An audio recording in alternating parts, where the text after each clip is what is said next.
너의 모든 것 창조하신 우리 주님이 너를 자녀. 자, 엎드려 인사하겠습니다. 오늘 또 주님이 잘해 주십니다. 네, 어제 빠져가지고 우리 어제 본문 이어서 같이 한번 봐야 될 것 같습니다. 우리 큐티책 어제 본문으로 한번. 이 히브리서 4장이 안식에 대한 이야기를 하고 있었잖아요. 안식인데 여러분, 오늘 우리가 예수 믿으면서 죽어서 가는 영원한 안식 말고 이 땅에서도 우리 안식을 누려야 됩니다. 그래서 예수님이 수고하고 무거운 짐진 자들아 다 내게로 오라 내가 너희를 쉬게 하리라. 여기서 쉰다는 것이 영원한 천국 가서 쉬는 거, 그것만을 말하는 것이 아니라 이 땅을 살면서도 예수가 주인으로 우리의 인생을 책임져 주시기 때문에 우리에게 너는 평안히 쉬어라, 내가 책임져 준다. 그 책임이 영원한 천국까지 가는 그런 책임으로 연결되어지는 거죠. 그 안식을 이야기합니다. 그런데 그 안식에 못 들어가는 사람들이 있다 그러죠. 어떤 사람들이 못 들어간다 그랬습니까? 믿음으로 하나님의 말씀을 부합하지 않으면, 하나님 말씀이 아무리 평안해라, 두려워하지 말아라 그래도 믿지 않으면 안식을 못 누리는 거예요. 믿어야 되는데, 그러면 믿을 수 있는 근거는 뭐냐? 말씀이 그만큼 실력이 있다는 겁니다. 하나님 말씀은 좌우의 어떤 금보다도 날선 금이라 그랬잖아요. 우리의 심령과 골수를 찔러 쪼개고, 말씀이 그만큼 실력 있고 능력 있으니까 하나님 말씀 믿으면 믿는 자는 안식을 누리게 되는 줄로 믿습니다. 그 말과 이어가지고 어제 본문이 되는데, 그러면서 어제 본문이 그러므로 우리에게 큰 대제사장이 있으니 라고 말을 합니다. 우리가 안식을 누려야 될 두 번째 이유는 무엇인가 하면 우리에게 제사장이 있다는 겁니다. 그것도 대제사장인데 그냥 대제사장이 아니라 큰 대제사장이 우리에게 있기 때문에 우리가 안식을 누릴 수 있다는 겁니다. 그 대제사장은 어떤 분이냐? 15절 말씀 보니까 우리의 연약함을 동정하지 못하시는 분이 아니요 모든 일에 우리와 똑같이 시험을 받으시는 이로되 죄는 없으시니라. 우리의 형편을 똑같이 경험해 보셨기 때문에 너무나 우리의 입장과 우리의 형편을 완전히 공감하고 완전히 이해하는 그런 큰 대제사장이 우리에게 있는데, 그분이 누구냐? 그분이 예수시라 그러죠. 14절에서 우리에게 큰 대제사장이 계시니 성천하시니 하나님의 아들 예수시라. 여러분, 오늘 저와 여러분 안에 예수 그리스도가 주인으로 돌아계신 줄로 믿습니다. 이 주인으로 오신 분이 우리에게 큰 대제사장이 되는 거예요. 이 제사장의 역할은 무엇입니까? 하나님과 사람 사이의 중보의 역할을 하는 거죠. 사람의 입장에 있어서. 그런데 우리 사람의 입장을 누구보다도 완전히 공감하고 완전히 이해할 수 있는 분, 그분이 계시기 때문에 우리는 그분 믿고 안식 누려라는 거예요. 여러분, 오늘 또 우리에게 계시는 예수 믿고 예수 대제사장 믿고 우리의 입장, 형편, 지금 내가 무엇을 고민하고 있는지 완전히 공감하고 이해하시는 그분 믿고 안식을 누리는 그런 삶이 되기를 간절히 바랍니다. 그래서 해야 될 것이 뭔가 하면 16절에 그러므로 우리는 긍휼하심을 받고 때를 따라 돕는 은혜를 위하여 은혜의 보좌 앞에 뭐하라고요? 담대히 나아갈 것이니. 그래서 우리가 해야 될 것은 그냥 은혜의 보좌 앞에 대제사장 믿고 이분이 너무너무 잘해 주시니까 잘 하시는 줄을 믿고 우리는 그분 믿고 은혜의 보좌 앞에 담대히 나아가는 거예요. 은혜의 보좌 앞에 담대히 나아가는 자는 안식을 누리게 되는 줄로 믿습니다. 그런데 이제 질문이, 그럼 예수는 유다족 속이잖아요. 유다 지파의 그 요셉을 따라서 태어난, 그런데 무슨 제사장이냐? 아론의 후손도 아니고 레위 지파도 아닌데, 거기에 대한 이야기가 그 다음부터 나오죠. 5장 1절에서 사람 가운데 택한 자다, 대제사장마다. 그리고 4절에 이 종기는 아무도 스스로 취하지 못하고 오직 아론과 같이 하나님의 부르심을 받은 자라 취한다. 그런데 예수는 아니잖아요. 근데 예수님이 사람으로 이 땅에 오신 하나님이시죠.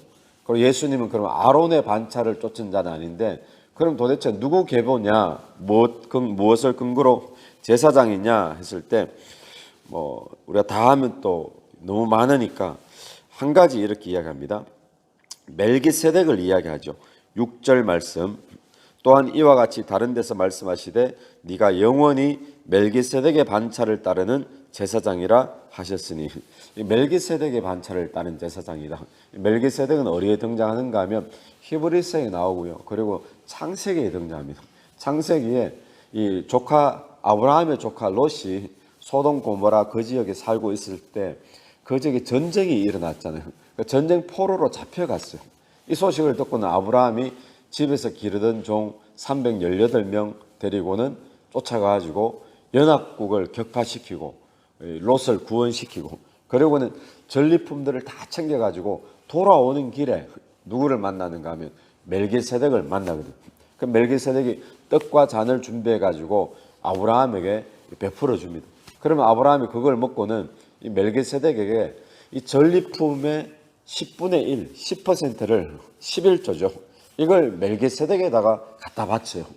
이게 이제 11조의 출발이 되는데, 왜 그렇게 했느냐? 그 이유는 자기 집에서 기르는 군사도 아니고 그냥 종인데 종들 318명 데리고 와서 연합군을 이겼다. 이거는 말이 안 되는 거잖아요. 하나님이 다 해주셨다는 거예요. 그래서 멜기세덱에게 바쳤는데, 멜기세덱이 누구냐? 멜기세덱이 나중에 나오겠지만 족보도 없다 그래요. 아비도 없다 그래요. 그럼 멜기세덱 도대체 누구냐? 이 구약의 아브라함 앞에 나타난 이 예수 그리스도가 멜기세덱이라는 거죠. 이 멜기세덱이 제사장인데 그 멜기세덱의 반차를 따라서 신약에 나타난 분이 예수 그리스도다. 지금 그 이야기를 하고 있는 겁니다. 그러면서 오늘 본문으로 넘어갑니다. 오늘 본문으로 넘어가는데 11절 보니까 멜기세덱의 관하에는 우리가 할 말이 많으나 너희가 듣는 것이 두나무로 설명이 어려우니라. 자, 무슨 이야기에서 멜기세덱으로 넘어왔는가 하면 안식 이야기하면서 멜기세덱으로 넘어왔어요. 우리가 안식 누려도 된다, 평안하면 된다. 이유는 뭔가 하면 말씀이 책임져 준다는 거였잖아요. 두 번째 이유는 뭔가 하면 우리에게 예수라는 큰 대제사장이 계시다. 그러니까 하나님 사이에 우리에게 하나님 앞에서 우리의 입장을 너무나 잘 대변해 주시는 분이 있으니까 평안히 안식하라는 겁니다. 그런데 그 제사장은 누구냐? 멜기세덱의 반차를 쫓아난 제사장이다. 그런데 사실 멜기세덱이 구약에 나타난 예수 그리스도죠. 그 멜기세덱의 관하에는 할 말이 많지만 너희가 다 못 알아들으니까 그런 설명을 합니다. 그러면서 12절 때가 오래되었으므로 너희가 마땅히 선생이 되었을 터인데, 지금 예수 믿은 지 얼만데, 예수 믿은 지 이 정도 됐으면 선생 돼야 되는데 아직까지 초보에 남아 있다는 겁니다. 하나님 말씀에 초보에 대하여 누구에게서 가르침을 받아야 할 처지이니 단단한 음식은 못 먹고 젖이나 먹어야 할 자가 되었도다. 그러니 아직 선생 되어야 될 그런 연수인데, 신앙의 어떤 오래됨인데 아직까지 단단한 음식 먹을 수 있는 그런 수준이 아니니까 멜기세덱에 대해서는 이야기해도 못 알아들을 것이다. 그러면서 13절 이는 젖을 먹는 자마다 어린아이니 의의 말씀을 경험하지 못한 자요 단단한 음식은 장성한 자의 것이니 그들은 지각을 사용함으로 연단을 받아 선악을 분별하는 자들이니라. 이 히브리서 저자가 하는 이야기는 어린아이처럼 신앙의 초보, 신앙의 어린아이에 머물지 말고 빨리 단단한 음식을 씹을 수 있는 장성한 자의 분량까지 성장해라. 지금 그 이야기 성장해라. 그러면서 6장으로 넘어왔는데, 그러므로 우리가 그리스도의 도의 초보를 버리고 죽은 행실과 회개함과 하나님께 대한 신앙과 세례들과 안수와 죽은 자의 부활과 영원한 심판에 관한 교훈의 틀을 다시 닦지 말고, 지금 여기서 말한 이것들이 뭔가 하면 그리스도의 도의 초보라는 거예요. 처음 예수 믿을 때 우리가 회개하고 또 하나님에 대한 신앙, 세례, 안수, 이게 다 초보들인데 이게 신앙의 기초죠. 신앙의 터죠. 그런데 이 기초만 닦는 신앙에서 이제는 벗어나고 교리적으로 그냥 아는, 지식적으로 아는 신앙에서 벗어나서 이 말씀을 체험하라는 겁니다. 그 단단한 음식을 먹을 수 있는 그 신앙을 삶에서 실천할 수 있는 그런 신앙으로 빨리 올라서라는 이야기죠. 그러니까 마치 이런 겁니다. 예수님이 죽은 나사로 집에 가가지고 마리아에게 네 오라비가 살아나리라 하니까 마리아가 그때 했는 말이 예 나도 부활을 믿습니다. 그랬는데 지금 돌을 치워라. 부활을 믿는다 해놓고 돌 치워라 그러니까 죽은 지 사흘 됐는데 어떻게 지금 썩은 냄새 나는데 왜 치우냐고. 부활을 믿는다 하면서 삶의 실생활에서는 못 믿는 거잖아요. 그러니까 오늘 우리에게 필요한 게 뭔가 하면 하나님의 안식을 누려야 됩니다. 예수 믿는다 그러고 주님이 잘해 주실 줄 믿는다 그러면서 삶에서는 무슨 일이 터지면 큰일 났는데 어떡하나 이게 지금 도의 초보에 머물고 있다는 거예요. 그래 도의 초보 교리적인 그런 부분에만 머물지 말고 빨리 장성한 사람이 되어서 단단한 식물을 먹을 수 있는 그런 자까지 올라서라는 거죠.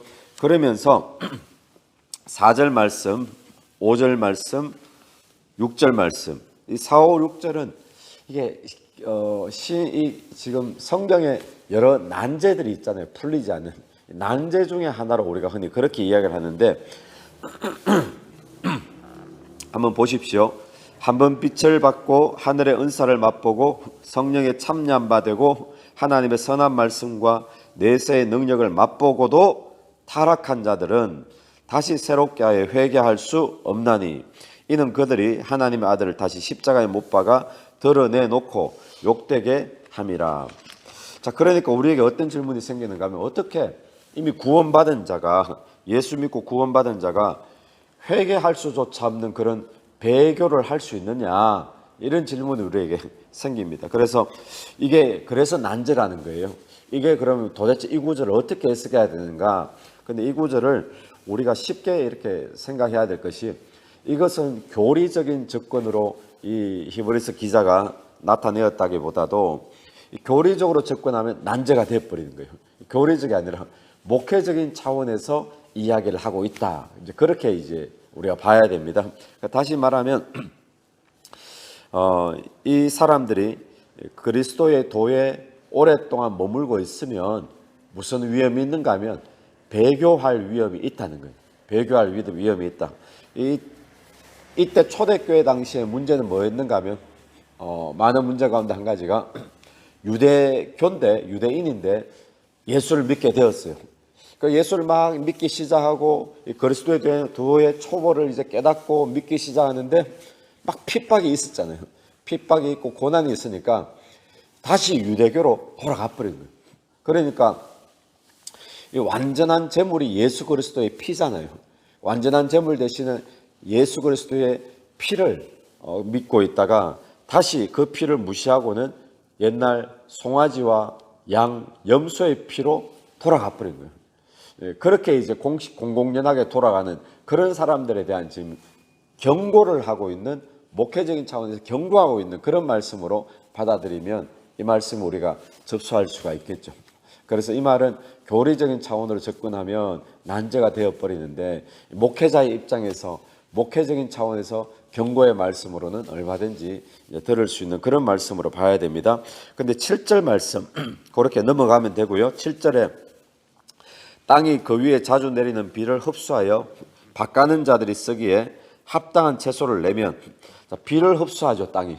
그런데 합당한 채소 원하는 채소를 열매를 낼 수도 있고 또 그 다음 보면 8절에 만일 가시와 엉겅퀴를 내면 버림을 당하고 가시와 엉겅퀴를 낼 수도 있다는 거예요. 우리가 한번 묵상해 봐야 될 것은 뭔가 하면 오늘 나는 하나님의 말씀을 받잖아요. 예배도 드리죠. 또 좋은 교훈도 얻죠. 이걸 얻어서 무슨 열매를 맺고 있느냐, 가시와 엉겅퀴를 맺고 있느냐, 아니면 합당한 채소를 맺고 있느냐. 합당한 채소는 뭐겠습니까?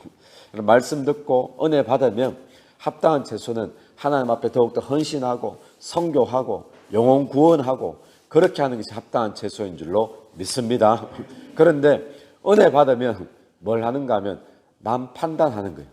내가 은혜 받고 이 큐티 말씀 묵상하고는 맞아 저 사람이 저 집사가 이렇게 해야 되는데 다른 사람 판단하고 정죄하고 비판하고 이 가시와 엉겅퀴가 돼버리는 거예요. 오늘 우리의 삶에 말씀 묵상하면 묵상할수록 은혜 받으면 은혜 받을수록 우리가 그리스도의 도의 초보를 벗어나서 교리적인 입장에서 벗어나서 내 삶에 직접 그 말씀을 적용하여 평안함과 안식을 누리게 되길 간절히 바랍니다. 또한 하나님이 원하시는 성교와 영혼 구원의 열매를 맺어야 되지, 그걸 가지고 오히려 영혼들을 죽이고 사람들 비판하고 정죄하고 그런 도구의 열매를 맺지 말아야 되겠다. 우리가 그렇게 묵상하고 우리가 결단하는 그런 귀한 아침이 되기를 간절히 바랍니다. 같이 기도드리겠습니다. 하나님 은혜를 감사합니다. 하나님 우리에게 안식을 주신 줄로 믿습니다. 말씀 믿고 복음 믿고 예수 믿고 우리가 예수가 책임져 주시는 줄로 믿고 안식을 누리게 도와주옵소서. 우리에게 큰 대제사장 예수가 계시기에 우리가 염려하지 않고 두려워하지 않고 하나님 앞에 담대히 나아가며 또한 안식을 누리는 오늘 하루 되기를 간절히 원합니다. 하나님 특별히 우리가 그리스도의 도에 초보에 오랫동안 머물러 있는 자가 되지 말게 도와주시고 이 말씀 믿고 우리의 삶에 적용하면서 장성한 자의 분량까지 올라설 수 있도록 은혜 베풀어 주시옵소서. 주님 특별히 비를 받고 하나님의 합당한 열매 맺는 은혜의 단비를 받고 하나님의 합당한 열매를 맺는 우리 자신들 다 될 수 있도록 도와주시옵소서. 이 새벽에도 기도드리며 나갈 때 기도 속에 성령께서 역사해 주실 줄로 믿습니다. 예수님 이름으로 기도드립니다. 아멘. 예수 이름으로 승리하신 하루 되길 바랍니다.